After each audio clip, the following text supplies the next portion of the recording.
وكل من جاد بشيء لمولد المختار كرامة للخير فإنه كما ولي وكل من جاد بشيء لمولد المختار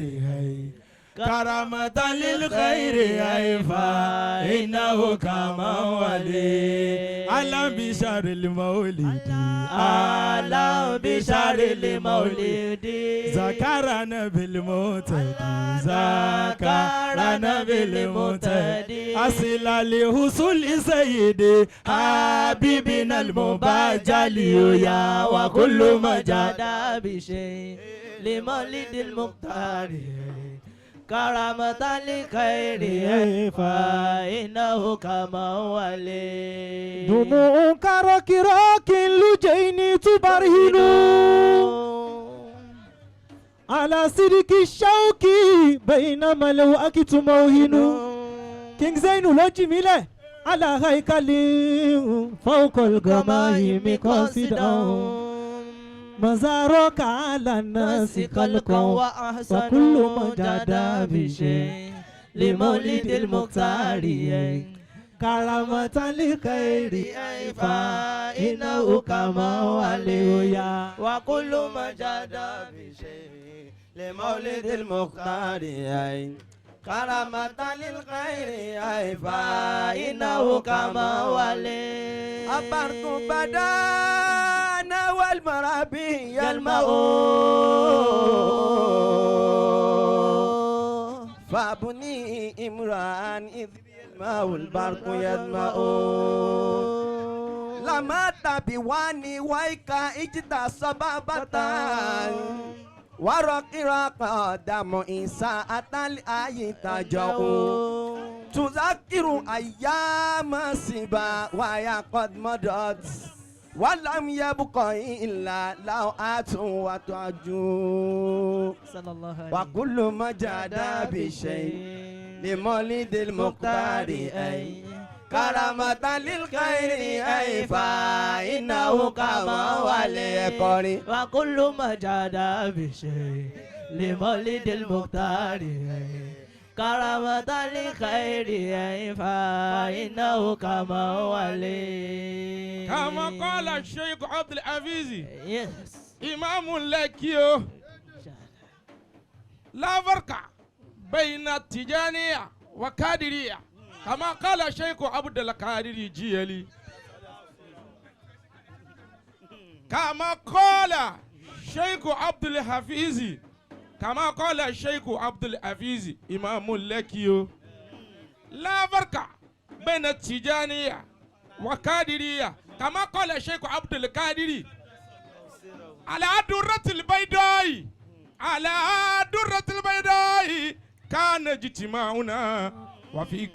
قوسين اجتماع الأحبة أنا القادري الوقت عبدا للقادر وكان بمحيي الدين ولأصل كيلاني أنا كنت مع موسى مناجاة مع ربي وموسى عصاه من عصاي استمدت قال الشيخ عبد القادر نظرت بعين الفكر في آن أدرتي حبيبا تجلى للقلوب فكنتي وكل بلاد الله ملكي حقيقة وكتابها من تاتي أكمي وطاعتي ملكت بلاد الله شركا ومغربا إن شئت أفنيت الأنعام بالعزة فأمري يا أمر الله إن قلت كن يكن فأمري يا أمر الله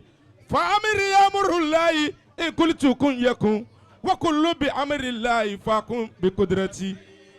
أنا القادر لوقت عبد لقادر وكان بموي دين ولا أسلك أنا الذاكر لمذكور ذكرا لذاكر أنا العاشق المعشوق في كل مسمر أنا السامع المسموع في كل مسمع أنا الواحد فرد الكبير بذاتي أنا الواصف الموصوف شيخ الطريقة ما قلت هذا القول فكرا فإنما أتى الإذن أتى yarifuna hakikati Sheikh Abdul Qadir ma kulitu ata kila li kul wala takaf wa anta wali fil maqamil wilayati. Mo wá rí pé àwọn Kadiriya àwọn náà wá weak degree ni àti wí dánwò ẹ̀yà mi undisputed ó ti kárí ayé mo wá gbọ́ Allahu Allah la ilaha illallah Allahu Allah la ilaha illallah ẹjẹ́ àwí dáadáa. ẹ dákun ẹni tó bá bá rí aago Apple Watch. ok ẹ ṣeun gan. Allah lam tuti lil jili fawqa muradi bila kulfatin izijita bil bashairi alamu tursili. náà má ti ra gbòòrò ẹ ṣeun gan. Khatima Tijaniya Khatima.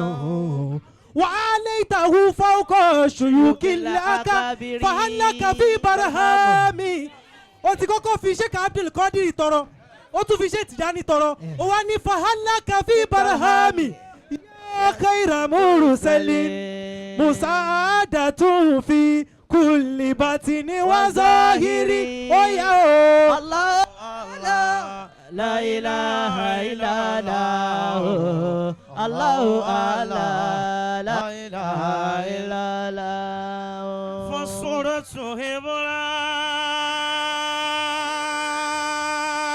إبراهيم فصورة إبراهيم تبوك تذكرا تاب للمولى لعلي وتفكرا متى دفنوني في التراب تحدثوا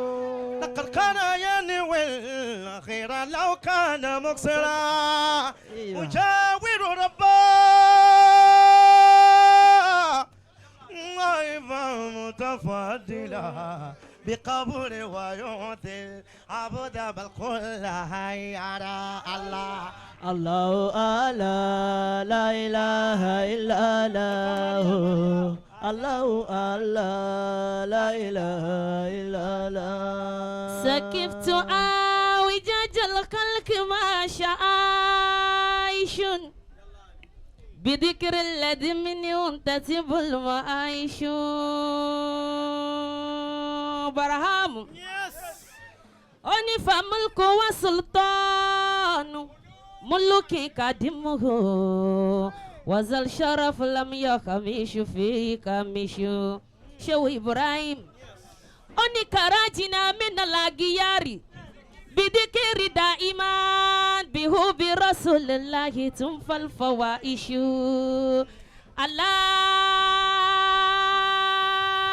الله بجل المختار دون سواه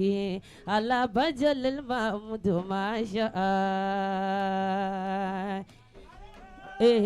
يا حبيبي مصطفى يا حبيبي مصطفى يا حبيبي مصطفى يا حبيبي مصطفى يا حبيبي مصطفى محمد رسول الله صلى الله عليه وسلم يا حبيبي مصطفى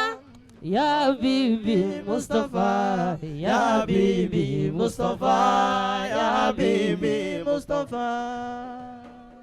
تراها هلال